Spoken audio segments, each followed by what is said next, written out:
Assalamualaikum warahmatullahi wabarakatuh. Nama saya Muhammad Ilham Abdillah dari kelas 2 ABA, NIM 195254019.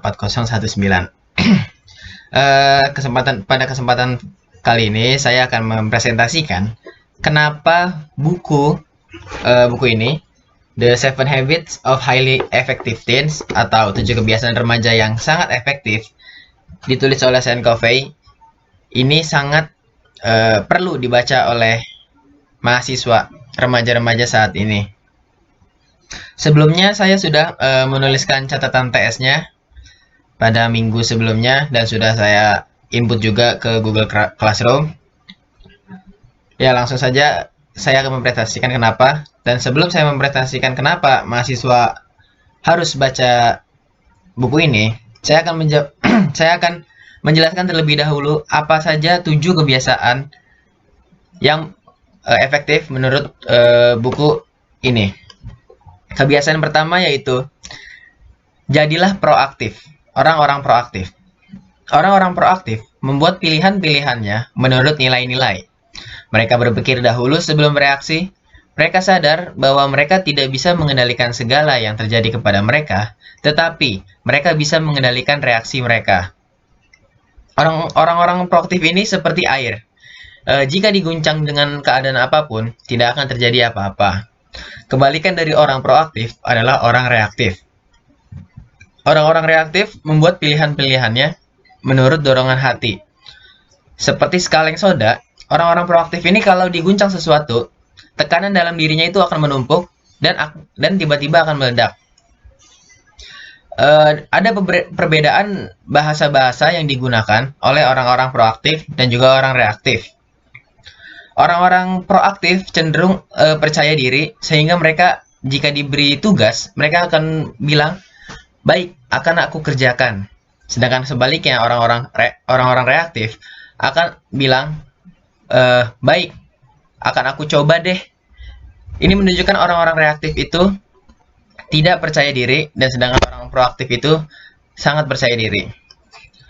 Banyak sekali manfaat apabila Anda menjadi orang proaktif, yaitu Anda akan menjadi orang yang tidak mudah tersinggung, Anda selalu bertanggung jawab atas pilihan Anda sendiri, Anda selalu berpikir terlebih dahulu sebelum bertindak, selalu mencari jalan untuk menjadikan segalanya terlaksana, dan yang terakhir, cepat pulih atau bangkit lagi jika terjadi sesuatu hal yang buruk.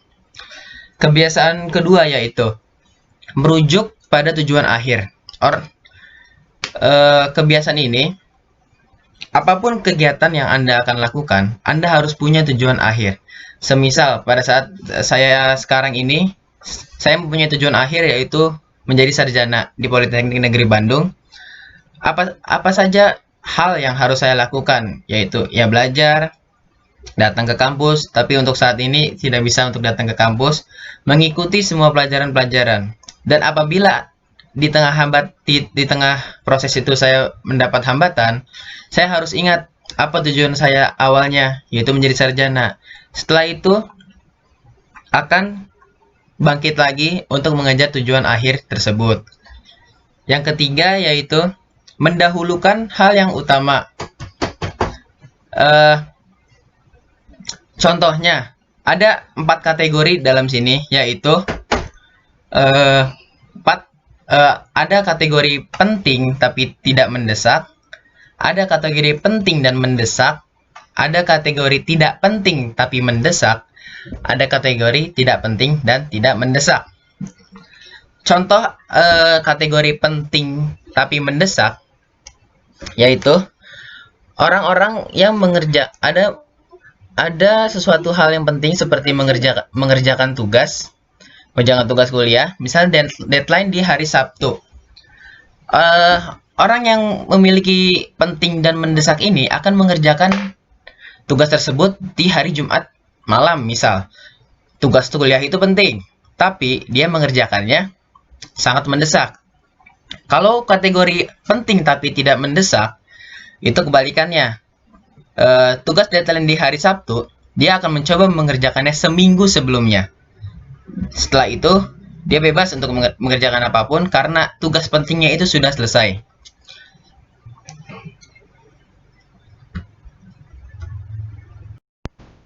Lalu kebiasaan yang keempat adalah berpikir menang atau menang.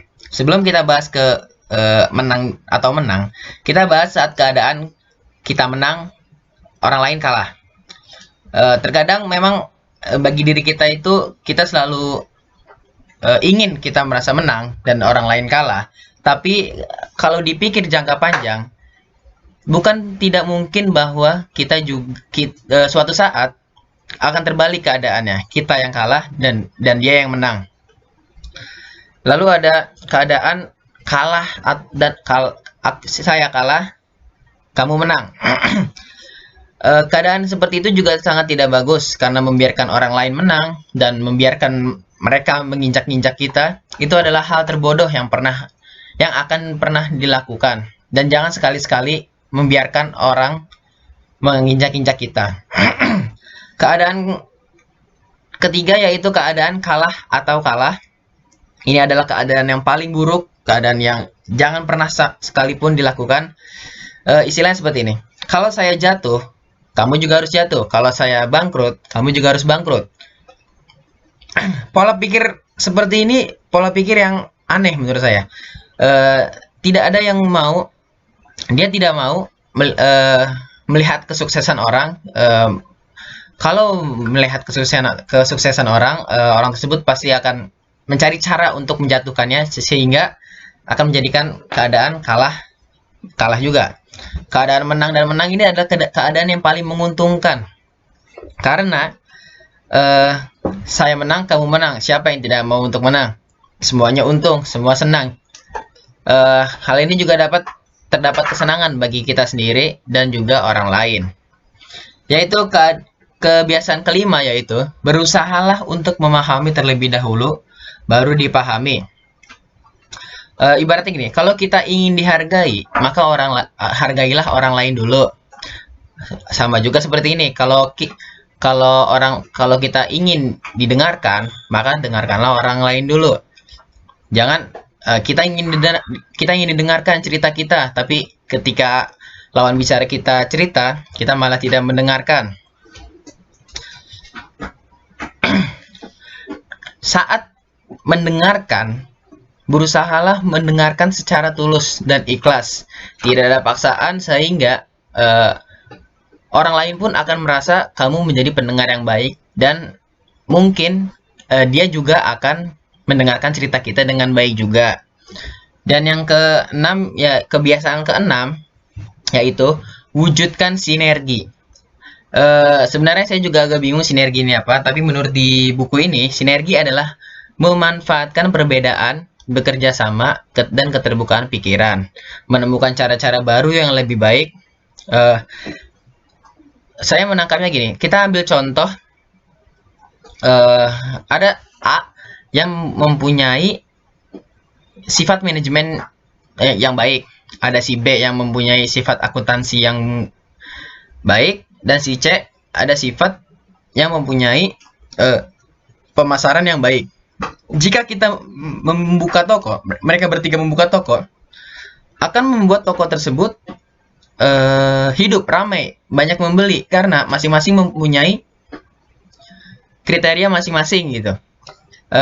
Beda cerita kalau misalkan ketiga ini mempunyai skill cuma pemasaran gitu. Mungkin produknya akan laku karena skill pemasaran yang mereka punya, tapi belum tentu skill manajemen toko tersebut dan skill keuangan yang mereka punya juga baik gitu. Lalu ada kebiasaan yang ketujuh, yaitu asahlah gergajimu. Asahlah gergajimu ini saya menangkapnya seperti mengasah kemampuan. Ketika mempunyai bakat melukis, latihlah skill melukismu sampai seterusnya sehingga kamu bisa sukses dengan itu. Ketika mempunyai skill melukis, jika terus-terusan diasah, bukan tidak mungkin kamu bakal lukisanmu itu akan ditampilkan di galeri art gitu ya. Ketika kamu mempunyai skill misal di olahraga, misalkan badminton, ketika kamu asah terus menerus, bukan tidak mungkin Taufik Hidayat juga nantinya akan mengidolakan kamu gitu.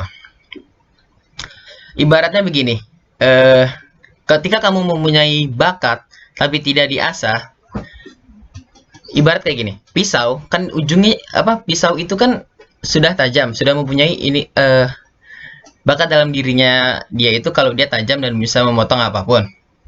Tapi kalau pisau itu digunakan secara terus-menerus tetapi tidak diasah, pisau pun akan menjadi tumpul dan akan kehilangan fungsinya sebagai alat pemotong gitu. Nah, tadi kita sudah membahas 7 kebiasaannya. Sekarang saya akan kenapa mahasiswa remaja harus mempunyai 7 kebiasaan ini. Menurut saya gini, untuk menjadi orang yang sukses pasti butuh proses gitu. Pasti butuh proses yang mana prosesnya tidak mudah gitu, pasti sulit.